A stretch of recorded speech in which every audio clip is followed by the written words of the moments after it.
नमस्कार मित्रों, जय हिंद, वंदे मातरम। आज मैं आप लोगों को हेमंत विश्व शर्मा के बारे में कुछ बताना चाहता हूँ। हेमंत विश्व शर्मा ने 1937 से आसाम विधानसभा में जो शुक्रवार के दिन 2 घंटे की छुट्टी दी जाती थी नमाज पढ़ने के लिए, उसको कानून बना करके समाप्त कर दिए हैं। उन्होंने कहे हैं कि एक खास बिरादरी के लिए ये जो व्यवस्था की गई थी, यह लोकतंत्र और धर्मनिरपेक्षता और समानता के नाम पे एक बाधा बन रही थी। इसलिए इसको समरसता स्थापित करने के उद्देश्य से समाप्त किया गया है।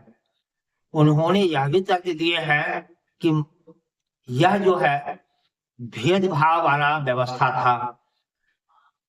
लोगों को नमाज पढ़ने में कोई रोक टोक नहीं की गई। जिसको नमाज पढ़ना है वो नमाज पढ़े, लेकिन जो 2 घंटे की छुट्टी दी जाती थी वो अब छुट्टी नहीं दी जाएगी। उन्होंने यह भी कहा कि मैंने कानून बना करके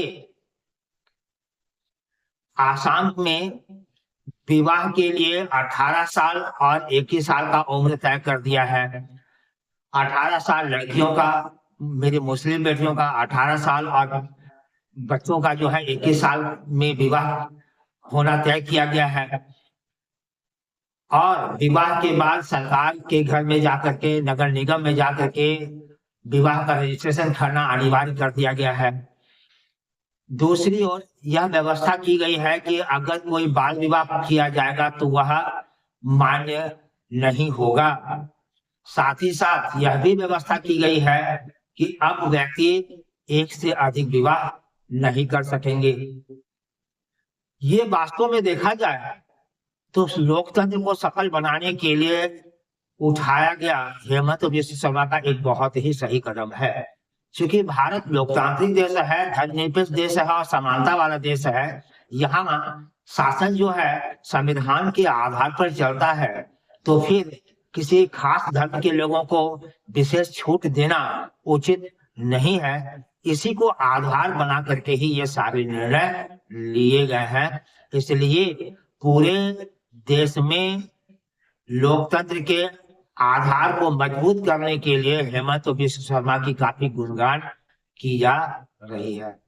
उन्होंने यह भी कहे हैं कि हमारे राज्य में कोई भेदभाव ना हिंदू के साथ, ना मुस्लिम के साथ, ना सिख के साथ, ना ईसाई के साथ, ना बौद्ध के साथ, ना जैन के साथ हम कोई भेदभाव नहीं करने जा रहे हैं।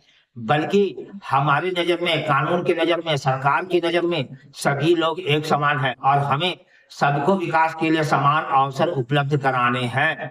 लेकिन जो मुस्लिम भाई मेरे बांग्लादेश से आए हैं, रोहिंग्या मुस्लिम हैं, मैं उनको कतई बर्दाश्त नहीं करूंगा और मैं उनके देश से निकालने के लिए या उनको न्यूट्रल बनाने के लिए, उदासीन बनाने के लिए जैसा कदम उठाना हो हम उठाएंगे। ऐसा उन्होंने विधानसभा में कहे हैं, जो कि किसी भी देशभक्त को निश्चित रूप से आनंद पहुंचाएगा। एक देशभक्त जो होंगे वह कभी बर्दाश्त नहीं करेंगे कि विदेशी लोग, बांग्लादेशी, पाकिस्तानी और रोहिंग्या जैसे देशों के लोग, मुस्लिम लोग हमारे देश में निवास करें और हमारे देश के संसाधनों को जो है उपयोग करें। यह देश के लोगों के लिए हितकारी नहीं है। यह देश के लोगों के लिए बहुत ही दयनीय स्थिति वाली चीज है, क्योंकि हमारा संसाधन को कोई विदेशी व्यक्ति उपयोग करे। इसलिए उन्होंने ऐसा निर्णय लिए हैं और इसका देश में काफी गुणगान किया जा रहा है। जय हिंद, वंदे मातरम।